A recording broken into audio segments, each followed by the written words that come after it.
Hi good evening ಎಲ್ಲರೂ ಹೇಗಿದ್ದೀರಾ ಚೆನ್ನಾಗಿದ್ದೀರಾ ಅಂತ ಅಂದ್ಕೊಂಡಿದ್ದೀನಿ. ನಾನು ಕೂಡ ತುಂಬಾ ಚೆನ್ನಾಗಿದ್ದೀನಿ.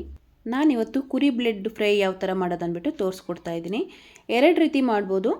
ಎರಡು ರೀತಿಯೂ ಯಾವ ರೀತಿ ಮಾಡೋದಂದ್ಬಿಟ್ಟು ತೋರಿಸ್ಕೊಡ್ತಾ ಇದ್ದೀನಿ. ಮೊಟ್ಟೆ ಹಾಕಿ ಆದರೂ ಮಾಡ್ಬೋದು, ಇಲ್ಲ ಕಾಯಿ ತುರಿ ಹಾಕಾದ್ರೂ ಮಾಡ್ಬೋದು. ಎರಡೂ ಟೇಸ್ಟ್ ಚೆನ್ನಾಗಿರುತ್ತೆ. ಮೊದಲಿಗೆ ಇಲ್ಲಿ ಬ್ಲೆಡ್ನ ನೀಟಾಗಿ 3-4 ಸರಿ ಚೆನ್ನಾಗಿ ತೊಳಿಬೇಕು. ನೋಡಿ ಈ ಥರ ಇದೆ, ಈ ಥರ ಇರುತ್ತೆ. ಎಷ್ಟು ತೊಳೆದ್ರೂ ರೆಡ್ ಕಲರ್ ಹೋಗ್ತಾನೆ ಇರುತ್ತೆ, ತೊಂದರೆ ಇಲ್ಲ. ಆದರೆ ನೀವು 2-3 ಸರಿ ನೀಟಾಗಿ ತೊಳ್ಕೊಬೇಕು. ನೋಡಿ ನೀರು ಹಾಕ್ತಾ ಇದ್ದಂಗೆ ರೆಡ್ ಬರ್ತಾನೆ ಇರುತ್ತೆ, ಆದರೂ ಪರವಾಗಿಲ್ಲ. ನೀಟಾಗಿ 2-3 ಸರಿ ಆದಷ್ಟು ಚೆನ್ನಾಗಿ ತೊಳ್ಕೊಬೇಕು.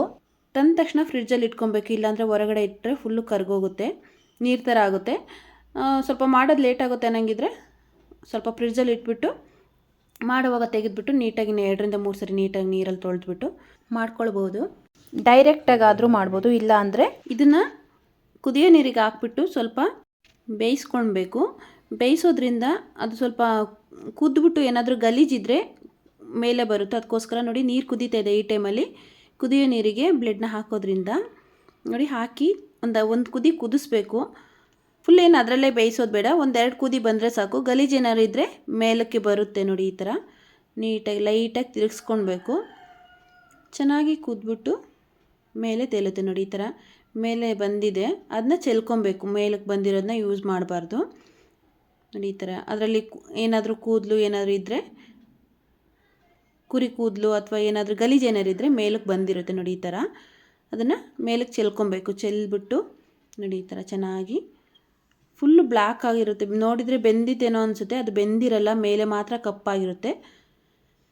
ನೋಡಿ ಇವಾಗ ಹಾಫ್ ಮಾಡ್ಕೊಂಡಿದ್ದೀನಿ. ಒಂದು 10 ನಿಮಿಷ ಕುದಿಸಿದ ಮೇಲೆ ಹಾಫ್ ಮಾಡಿದ್ದೀನಿ. 5-10 ನಿಮಿಷ ಕುದ್ಮೇಲೆ ಹಾಫ್ ಮಾಡಿಬಿಟ್ಟು ಸ್ವಲ್ಪ ಬಿಟ್ಬಿಟ್ಟು ನೀಟಾಗಿ ತೊಳ್ಕೊಬೇಕು. ಇವಾಗಲೂ 2-3 ಸರಿ ತೊಳ್ಕೊಬೇಕು. ಮೇಲಕ್ಕೆಲ್ಲ ನೀರು ಚೆಲ್ಕೊಂಡ್ಬಿಟ್ಟು ಮೇಲೆ ಇರೋ ಗಲೀಜೆಲ್ಲ ನೀಟಾಗಿ ಚೆಲ್ಬಿಟ್ಟು ನೋಡಿ ನೀಟಾಗಿ ಫುಲ್ಲೆಲ್ಲ ಚೆಲ್ಕೊಬೇಕು. ಮತ್ತು 2-3 ಸರಿ ಒಳ್ಳೆ ನೀರು ಹಾಕ್ಬಿಟ್ಟು ಚೆನ್ನಾಗಿ ತೊಳ್ಕೊಬೇಕು. ಎಷ್ಟು ಕ್ಲೀನಾಗಿ ತೊಳ್ಕೊತೀರೋ ಅಷ್ಟು ಚೆನ್ನಾಗಿರುತ್ತೆ. ಸ್ಮೆಲ್ ಏನೂ ಇರಲ್ಲ, ಗುಡ್ ಸ್ಮೆಲ್ ಇರುತ್ತೆ, ಏನು ಬ್ಯಾಡ್ ಸ್ಮೆಲ್ ಏನೂ ಬರಲ್ಲ. ನೋಡಿ ಈ ಥರ ಇರುತ್ತೆ. ನೋಡಿದರೆ ಬೆಂದಿತ್ತೇನೋ ಅನಿಸುತ್ತೆ, ಬೆಂದಿರಲ್ಲ ಅದು. ನೋಡಿ ಈ ಥರ ನೀಟಾಗಿ ಕ್ಲೀನ್ ಮಾಡಿಕೊಂಡು ಚೆಲ್ಕೊಬೇಕು. 2-3 ಸರಿ ನೀರು ಹಾಕ್ಬಿಟ್ಟು ನಮ್ಮ ಹೊಟ್ಟೆಗೆ ನಾವು ತಿನ್ನೋದನ್ನ ನೀಟಾಗಿ ಕ್ಲೀನಾಗಿ ಮಾಡ್ಕೊಬೇಕು. ನಾವು ಎಷ್ಟು ಕ್ಲೀನಾಗಿ ಮಾಡ್ಕೊತೀವೋ ಅಷ್ಟು ಚೆನ್ನಾಗಿರುತ್ತೆ. ನಾವು ಎಷ್ಟು ತಿಂತೀವಿ ಅನ್ನೋದಕ್ಕಿಂತ ನಾವು ಹೇಗೆ ನೀಟಾಗಿ ಮಾಡ್ಕೊಂಡು ತಿಂತೀವಿ ಅನ್ನೋದಷ್ಟೇ ಇಂಪಾರ್ಟೆಂಟ್ ಆಗಿರಬೇಕು.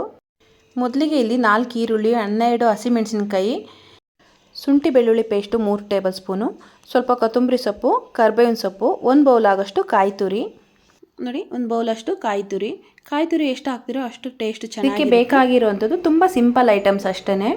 ಬ್ಲೆಡ್ ಫ್ರೈನ ಒಬ್ರೊಬ್ರು ಒಂದೊಂದು ರೀತಿ ಮಾಡ್ತಾರೆ. ನಾನು ಯಾವ ರೀತಿ ಮಾಡ್ತೀನಿ ಅಂದ್ಬಿಟ್ಟು ತೋರಿಸ್ಕೊಡ್ತೀನಿ. ಮೊದಲಿಗೆ ಇಲ್ಲಿ ದಪ್ಪ ತಳ ಇರುವಂಥ ಬಾಣಲಿನ ಒಲೆ ಮೇಲೆ ಇಟ್ಕೊಂಡು, ಬಾಣಲಿ ಸ್ವಲ್ಪ ಬಿಸಿ ಆಗ್ತಿದ್ದಂಗೆ ಎಣ್ಣೆ ಹಾಕ್ಕೊತೀನಿ.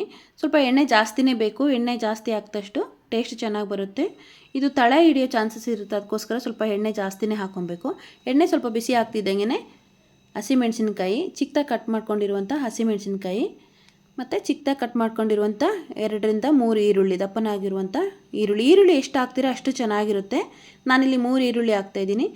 ಈರುಳ್ಳಿನ ಜಾಸ್ತಿ ಹಾಕಿದಷ್ಟು ತುಂಬಾ ಟೇಸ್ಟ್ ಚೆನ್ನಾಗಿರುತ್ತೆ. ನೀವು ಎಷ್ಟು ಈರುಳ್ಳಿ ಹಾಕಿದ್ರೂ ಅಷ್ಟು ಟೇಸ್ಟ್ ಕೊಡುತ್ತೆ. ನಾನಿಲ್ಲಿ 3 ಈರುಳ್ಳಿ ಹಾಕ್ಕೊಂಡು 1 ಹಿಡಿ ಆಗೋಷ್ಟು ಕರ್ಬೇವಿನ ಸೊಪ್ಪು ಸೇರಿಸ್ಕೊತೀನಿ. ಹಸಿ ಕರ್ಬೇವಿನ ಸೊಪ್ಪು ಹಾಕೋದ್ರಿಂದ ಟೇಸ್ಟು ಫ್ಲೇವರು ತುಂಬ ಚೆನ್ನಾಗಿ ಬರುತ್ತೆ. ನೋಡಿ ನೀಟಾಗಿ ಫ್ರೈ ಮಾಡ್ಕೊಬೇಕು. ಚೆನ್ನಾಗಿ ಈರುಳ್ಳಿ ಹಸಿಮೆಣಸಿನ್ಕಾಯಿ ಎಲ್ಲ ಚೆನ್ನಾಗಿ ಫ್ರೈ ಆಗಬೇಕು. ನೋಡಿ ಹಸಿ ಸ್ಮೆಲ್ ಹೋಗೋವರೆಗೂ ಚೆನ್ನಾಗಿ ಫ್ರೈ ಆಗಬೇಕು. ಈ ಟೈಮಲ್ಲಿ ಶುಂಠಿ ಬೆಳ್ಳುಳ್ಳಿ ಪೇಸ್ಟ್ ಆದರೂ ಹಾಕೊಬೋದು, ಇಲ್ಲ ಶುಂಠಿ ಬೆಳ್ಳುಳ್ಳಿನ ಜಜ್ಜಿಬಿಟ್ಟಾದರೂ ಹಾಕೊಬೋದು. ನಾನಿಲ್ಲಿ ಜಜ್ಜಿ ಸೇರಿಸ್ಕೊತಾ ಇದ್ದೀನಿ. 1 ಗಡ್ಡೆ ಬೆಳ್ಳುಳ್ಳಿ, 1 ಇಂಚ್ ಆಗೋಷ್ಟು ಶುಂಠಿನ ಜಜ್ಜಿಬಿಟ್ಟು ಸೇರಿಸ್ಕೊತಾ ಇದ್ದೀನಿ. ಫ್ಲೇವರ್ ಚೆನ್ನಾಗಿರುತ್ತೆ ಈ ಥರ ಮಾಡೋದ್ರಿಂದ. ನೋಡಿ ಇದು ಕೂಡ ಹಸಿ ಸ್ಮೆಲ್ ಹೋಗೋವರೆಗೂ ಚೆನ್ನಾಗಿ ಫ್ರೈ ಮಾಡ್ಕೊಬೇಕು. ಎಣ್ಣೆ ಸ್ವಲ್ಪ ಜಾಸ್ತಿ ಹಾಕ್ಕೊಂಡ್ರೆ ಇನ್ನೂ ಒಳ್ಳೆಯದೇ. ಎಣ್ಣೆ ಎಷ್ಟು ಜಾಸ್ತಿ ಹಾಕ್ತಾರೆ ಅಷ್ಟು ಚೆನ್ನಾಗಿರುತ್ತೆ. ನೋಡಿ ಈ ಟೈಮಲ್ಲಿ ಬ್ಲೆಡ್ನ ಇಟ್ಕೊಂಡಿದ್ವಲ್ಲ ಅದನ್ನೆಲ್ಲ ನೀಟಾಗಿ ಈ ಥರ ಕಿವುಚ್ಕೊಳ್ಬೇಕು. ನೋಡಿ ಹೊರಗಡೆ ಕಪ್ಪಿರೋ ಥರ ಕಾಣಿಸ್ತಾ ಇತ್ತು, ಬೆಂದಿರೋ ಥರ, ಅದು ಬೆಂದಿರಲ್ಲ. ನೋಡಿ ಈ ಥರ ನೀಟಾಗಿ ಚಿಕ್ಕದಾಗಿ ಕೈಯಿಂದನೇ ಪ್ರೆಸ್ ಮಾಡ್ಕೊತ ಪುಡಿ ಮಾಡಿ ಇಟ್ಕೊಬೇಕು. ಚಿಕ್ಕದಾಗಿ ಪೀಸಾದರೂ ಮಾಡಿ ಹಾಕೊಬೋದು, ಇಲ್ಲ ಈ ಥರನಾದರೂ ಮಾಡ್ಕೊಬೋದು. ಬ್ಲೆಡ್ನ ತಿಂಗಳಲ್ಲಿ 1 ಸರಿನಾದರೂ ತಿಂದರೆ ತುಂಬಾ ಒಳ್ಳೆಯದು ಅಂತ ಹೇಳ್ತಾರೆ. ಈರುಳ್ಳಿ ಎಲ್ಲ ಚೆನ್ನಾಗಿ ಫ್ರೈ ಆಗಿದೆ. ಈ ಟೈಮಲ್ಲಿ ಬ್ಲೆಡ್ನ ಸೇರಿಸ್ಕೊಂಡು ಚೆನ್ನಾಗಿ ಹುರಿಬೇಕು. ಗ್ಯಾಸು ಲೋ ಫ್ಲೇಮಲ್ಲಿ ಇರಲಿ, ಹೈ ಫ್ಲೇಮಲ್ಲಿದ್ದರೆ ತಳ ಹೊತ್ತೋ ಚಾನ್ಸಸ್ ಇರುತ್ತೆ. ಇದೆಲ್ಲವನ್ನು ನೀಟಾಗಿ ನೋಡಿ ಈ ಥರ ಚಿಕ್ಕದಾಗಿ ಪುಡಿ ಪುಡಿ ಮಾಡಿ ಸೇರಿಸ್ಕೊಬೋದು. ಇಲ್ಲ ನಿಮಗೆ ಈ ಥರ ಬೇಡ ಅಂದರೆ ಚಿಕ್ಕದಾಗಿ ಲಿವರ್ನ ಕಟ್ ಮಾಡೋ ಥರ ಚಿಕ್ಕ ಚಿಕ್ಕ ಪೀಸ್ ಮಾಡಿ ಕೂಡ ಸೇರಿಸ್ಕೊಬೋದು.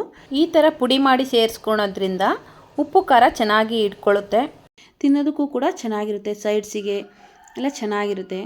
ಎರಡು ಥರ ಮಾಡ್ಬೋದು, ಚಿಕ್ಕದಾಗಿ ಪೀಸ್ ಆದರೂ ಮಾಡ್ಕೊಬೋದು, ಇಲ್ಲ ಈ ಥರನಾದರೂ ಮಾಡ್ಬೋದು. ಈ ಟೈಮಲ್ಲಿ ನೋಡಿ ಚಿಲ್ಲಿ ಪೌಡರ್ ಸೇರಿಸ್ಕೊತೀನಿ. ಖಾರ ಎಷ್ಟು ಹಾಕ್ತಿರೋ ಅಷ್ಟು ಚೆನ್ನಾಗಿರುತ್ತೆ. ನಾನಿಲ್ಲಿ ಮನೆಯಲ್ಲೇ ಮಾಡಿರುವಂಥ ನಾನ್ ವೆಜ್ ಸಾಂಬಾರಿಗೆ ಹಾಕುವಂಥ ಮಸಾಲನ 2 ಟೇಬಲ್ ಸ್ಪೂನು ಸೇರಿಸ್ಕೊತೀನಿ. ಖಾರ ಎಷ್ಟು ಹಾಕ್ತೀವೋ ಅಷ್ಟು ಚೆನ್ನಾಗಿರುತ್ತೆ. ಚಿಲ್ಲಿ ಕೂಡ ಹಾಕಿರ್ತೀವಿ, ಹಾಗೆ ಚಿಲ್ಲಿ ಪೌಡರ್ ಕೂಡ ಹಾಕ್ಕೊಂಡ್ರೆ ತುಂಬಾ ಚೆನ್ನಾಗಿರುತ್ತೆ. ಖಾರ ಜಾಸ್ತಿನೇ ಇದ್ದರೆ ಇದಕ್ಕೆ ತುಂಬ ಚೆನ್ನಾಗಿರುತ್ತೆ. ನೋಡಿ ನೀಟಾಗಿ ಫ್ರೈ ಮಾಡ್ಕೊಬೇಕು. ಬೆಂದಿರೋ ಥರ ಕಾಣಿಸುತ್ತೆ, ಇದು ಬೆಂದಿರಲ್ಲ. ಅಟ್ಲೀಸ್ಟ್ ಇದು ಅರ್ಜೆಂಟಿಗೆ ಆಗೋ ಕೆಲಸ ಅಲ್ಲ, ಅಟ್ಲೀಸ್ಟ್ 20 ನಿಮಿಷನಾದರೂ ಬೇಕು ಇದು ಬೇಯೋದಕ್ಕೆ. ನಿಧಾನವಾಗಿ ನೀಟಾಗಿ ಫ್ರೈ ಮಾಡ್ತಾ ಬೇಯಿಸ್ಕೊಬೇಕು, ಇಲ್ಲಾಂದರೆ ತಳ ಹಿಡಿಯುತ್ತೆ. ನೀಟಾಗಿ ಫ್ರೈ ಮಾಡ್ಕೊಬೇಕು, ಇಲ್ಲಾಂದರೆ ಹೊಟ್ಟೆ ಕೂಡ ಕೆಡೋ ಚಾನ್ಸಸ್ ಇರುತ್ತೆ. ಅದಕ್ಕೋಸ್ಕರ ನೀಟಾಗಿ ಇದಕ್ಕೆ ಸ್ವಲ್ಪ ಟೈಮ್ ಕೊಟ್ಟು ಚೆನ್ನಾಗಿ ಬೇಯಿಸ್ಕೊಬೇಕು. 20 ನಿಮಿಷನಾದರೂ ಬೇಕಿದು. ಈ ಟೈಮಲ್ಲಿ ಉಪ್ಪು ಚಪ್ಪೆ ನೋಡಿಬಿಟ್ಟು ಉಪ್ಪೇನಾದರೂ ಬೇಕಾದರೆ ಸೇರಿಸ್ಕೊಂಡು ನೋಡಿ ಚೆನ್ನಾಗಿ ಈ ಟೈಮಲ್ಲಿ ಬೆಂದಮೇಲೆ 20 ನಿಮಿಷ ಆಗಿದೆ, ಇವಾಗ ಚೆನ್ನಾಗಿ ಬೆಂದ್ಕೊಂಡಿದೆ. ಈ ಟೈಮಲ್ಲಿ ಕಾಯಿ ತುರಿ ಹಾಕ್ಬಿಟ್ಟು ಚೆನ್ನಾಗಿ ಫ್ರೈ ಮಾಡಬೇಕು. ಕಾಯಿ ತುರಿ ಎಷ್ಟು ಹಾಕ್ತಿರೋ ಅಷ್ಟು ಚೆನ್ನಾಗಿರುತ್ತೆ. ಕಾಯಿ ತುರಿನ ಹಾಕ್ಬಿಟ್ಟು ಕಾಯಿ ತುರಿ ಹಾಕಿದ ಮೇಲೆ ಒಂದು 7ರಿಂದ 8 ನಿಮಿಷ ಮತ್ತೆ ಬೇಯಿಸಬೇಕು. ಕಾಯಿ ತುರಿ ಜೊತೆಗೆ ಚೆನ್ನಾಗಿ ಒಂದಕ್ಕೊಂದು ಮಿಕ್ಸ್ ಆಗಿ ಚೆನ್ನಾಗಿ ಫ್ರೈ ಆಗಬೇಕು. ತುಂಬಾ ಚೆನ್ನಾಗಿರುತ್ತೆ ಈ ಥರ ಮಾಡ್ಕೊಂಡು ತಿನ್ನೋದ್ರಿಂದ. ನೀವು ಕೂಡ ಮನೆಯಲ್ಲಿ ಯಾರಾದರೂ ಗೊತ್ತಿಲ್ಲ ಅಂದವರು ಕೂಡ ಮಾಡ್ಕೊಂಡು ತಿನ್ಬೋದು. ಯಾವತ್ತೂ ಮನೆಯಲ್ಲಿ ಮಾಡಿಲ್ಲ, ನಾವು ಹೋಟೆಲಲ್ಲೇ ತಿಂದಿದ್ದೀರಾ ಅನ್ನೋರು ಕೂಡ ಮನೆಗೆ ತಂದುಬಿಟ್ಟು ಈ ಥರ ಮಾಡ್ಕೊಬೋದು. ಸ್ಟೆಪ್ ಬೈ ಸ್ಟೆಪ್ಪು ಯಾವ ರೀತಿ ಮಾಡೋದು ಅಂದ್ಬಿಟ್ಟು ತೋರಿಸ್ಕೊಟ್ಟಿದ್ದೀನಿ, ನೀವು ಕೂಡ ಮಾಡ್ಕೊಂಡು ತಿನ್ಬೋದು. ನೋಡಿ ಇದೇ ಥರ ನೀಟಾಗಿ ಫ್ರೈ ಮಾಡ್ಕೊಂಡು ತಿನ್ನೋದ್ರಿಂದ ತುಂಬಾ ಹೆಲ್ತಿಗೆ ಒಳ್ಳೇದಿದು. ಹಾರ್ಟಿಗೆಲ್ಲ ತುಂಬಾ ಒಳ್ಳೇದು ಅಂತ ಹೇಳ್ತಾರೆ. ನಾವು ಮಂತ್ಲಿ ಒಂದು 3 ಟೈಮ್ಸ್ ಆದರೂ ತಿಂತೀವಿ. ತುಂಬಾ ಇಷ್ಟಪಟ್ಟು ತಿಂತಾರೆ, ನಮ್ಮನೆಯವರಿಗೆ ತುಂಬಾ ಇಷ್ಟ, ನಾವು ಕೂಡ ತಿಂತೀವಿ. ಈ ಟೈಮಲ್ಲಿ ಕೊತ್ತಂಬರಿ ಸೊಪ್ಪು ಸೇರಿಸ್ಕೊಂಡು ಚೆನ್ನಾಗಿ ಮಿಕ್ಸ್ ಮಾಡ್ಕೊಬೇಕು. ಎಷ್ಟು ಚೆನ್ನಾಗಿ ಫ್ರೈ ಮಾಡ್ಕೊತೀರೋ ಅಷ್ಟು ಚೆನ್ನಾಗಿರುತ್ತೆ.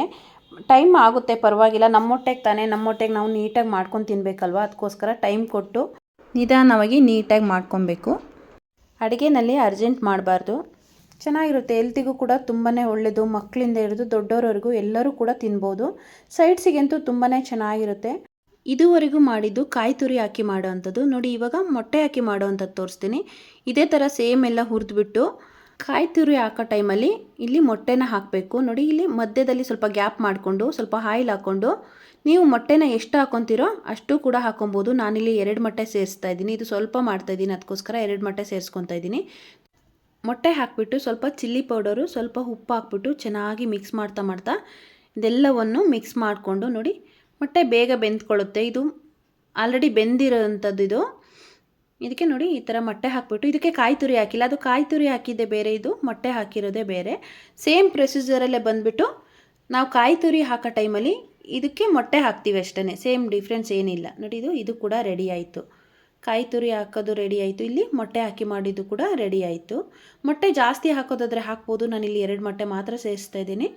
ಮೊಟ್ಟೆ ಬೇಕಾದರೆ ನೀವು ಒಂದು 3, 4 ಎಷ್ಟಾಗುತ್ತೆ ಅಷ್ಟು ಮೊಟ್ಟೆ ಹಾಕ್ಬೋದು, ಅದು ಕೂಡ ತುಂಬಾ ಚೆನ್ನಾಗಿರುತ್ತೆ. ನಾನಿಲ್ಲಿ 2 ಮೊಟ್ಟೆ ಮಾತ್ರ ಹಾಕಿದ್ದೀನಿ. ನೋಡಿ ಈ ರೀತಿ ಮಾಡ್ಕೊಳ್ಳೋದ್ರಿಂದ ತುಂಬಾ ಟೇಸ್ಟು ಚೆನ್ನಾಗಿರುತ್ತೆ. ನೋಡಿ ಈ ಥರ ನೀಟಾಗಿ ಮೊಟ್ಟೆ ಹಾಕಿದ ಮೇಲೆ 5ರಿಂದ 6 ನಿಮಿಷ ಚೆನ್ನಾಗಿ ಫ್ರೈ ಮಾಡ್ಕೊಬೇಕು. ಸ್ವಲ್ಪ ಚಿಲ್ಲಿ ಪೌಡರ್ ಹಾಕಬೇಕು, ಮೊಟ್ಟೆ ಹಾಕ್ತಿರಲ್ವ ಆ ಟೈಮಲ್ಲಿ ಚಿಲ್ಲಿ ಪೌಡರು ಸ್ವಲ್ಪ ಸಾಲ್ಟ್ ಹಾಕ್ಬಿಟ್ಟು ಚೆನ್ನಾಗಿ ಫ್ರೈ ಮಾಡ್ಕೊತ ಒಂದು 7ರಿಂದ 8 ನಿಮಿಷನಾದರೂ ಫ್ರೈ ಮಾಡಬೇಕು. ನೋಡಿ ಇದು ಕೂಡ ರೆಡಿ ಆಯಿತು. ಮೊಟ್ಟೆ ಹಾಕಿ ಮಾಡಿದಂಥ ಬ್ಲೆಡ್ ಫ್ರೈ ಕೂಡ ರೆಡಿ ಆಯಿತು. ತುಂಬ ಈಸಿಯಾದಂಥ ರೆಸಿಪಿ, ಆದರೆ ಒಂದು 20 ನಿಮಿಷನಾದರೂ ಬೇಕು. ಟೈಮ್ ಕೊಟ್ಟು ಮಾಡೋದ್ರಿಂದ ತುಂಬಾ ಚೆನ್ನಾಗಿರುತ್ತೆ. ತಿನ್ನಲ್ಲ ಅನ್ನೋರು ಕೂಡ ಇಷ್ಟಪಟ್ಟು ತಿಂತಾರೆ. ಒಂದು ಸಾರಿ ಟ್ರೈ ಮಾಡಿ ನೋಡಿ. ನಾನಿವತ್ತು ಈ ರೆಸಿಪಿನ ಶೇರ್ ಮಾಡ್ತಾಯಿರೋದು ನನ್ನ ವ್ಯೂವರ್ಸಿಗೋಸ್ಕರ. ಕಮೆಂಟ್ ಮಾಡಿ ಕೇಳಿದರು ಬ್ಲೆಡ್ ರೆಸಿಪಿನ ಶೇರ್ ಮಾಡಿ ಅಂತ, ಅವರಿಗೋಸ್ಕರ ಶೇರ್ ಮಾಡ್ತಾಯಿದ್ದೀನಿ. ನೋಡಿ ಇದೇ ರೀತಿ ಮಾಡಿ ಯಾವ ರೀತಿ ಬಂತು ಅನ್ನೋದನ್ನ ನನಗೊಂದು ಕಮೆಂಟ್ ಮಾಡಿ ತಿಳಿಸಿ. ನೋಡಿ ಎರಡೂ ಕೂಡ ರೆಡಿಯಾಗಿದೆ. ನೋಡಿ ನಿಮಗೆ ಯಾವ್ದು ಇಷ್ಟ ಆ ರೀತಿ ಕೂಡ ಮಾಡ್ಕೊಬೋದು. ಕಾಯಿ ತುರಿನಾರು ಹಾಕಿ ಮಾಡ್ಬೋದು, ಇಲ್ಲ ಮೊಟ್ಟೆನಾದರೂ ಹಾಕಿ ಮಾಡ್ಬೋದು. ಈ ಥರ ಬಂದಿದೆ, ತುಂಬಾ ಇಷ್ಟಪಟ್ಟು ತಿಂತೀರಾ. ಒಂದ್ಸರಿ ಮಾಡಿ ನೋಡಿ, ನೀವು ಮಾಡಿದ್ದು ಯಾವ ಥರ ಬಂತು ಅಂದ್ಬಿಟ್ಟು ಕಮೆಂಟ್ ಮಾಡಿ. ನಾನು ಮಾಡಿದಂಥ ರೆಸಿಪಿ ಯಾರಿಗಾದ್ರೂ ಇಷ್ಟ ಆದರೆ ದಯವಿಟ್ಟು ಒಂದು ಲೈಕ್ ಮಾಡಿ, ಶೇರ್ ಮಾಡಿ, ಕಮೆಂಟ್ ಮಾಡಿ. ಸಬ್ಸ್ಕ್ರೈಬ್ ಮಾಡದೆ ಯಾರಾದರೂ ನೋಡ್ತಾಯಿದ್ರೆ ದಯವಿಟ್ಟು ಒಂದು ಸಬ್ಸ್ಕ್ರೈಬ್ ಮಾಡಿ. ಇನ್ನೂ ಒಳ್ಳೊಳ್ಳೆ ರೆಸಿಪೀಸ್ ಬೇಕು ಅಂದರೆ ನನ್ನ ಚಾನಲ್ನ ಸಬ್ಸ್ಕ್ರೈಬ್ ಆಗಿ. ದಯವಿಟ್ಟು ಸಬ್ಸ್ಕ್ರೈಬ್ ಮಾಡದೇ ಇರೋರು ಕೂಡ ಒಂದೊಂದು ಸಬ್ಸ್ಕ್ರೈಬ್ ಮಾಡ್ಕೊಂಡು ನೋಡಿ. Thank you.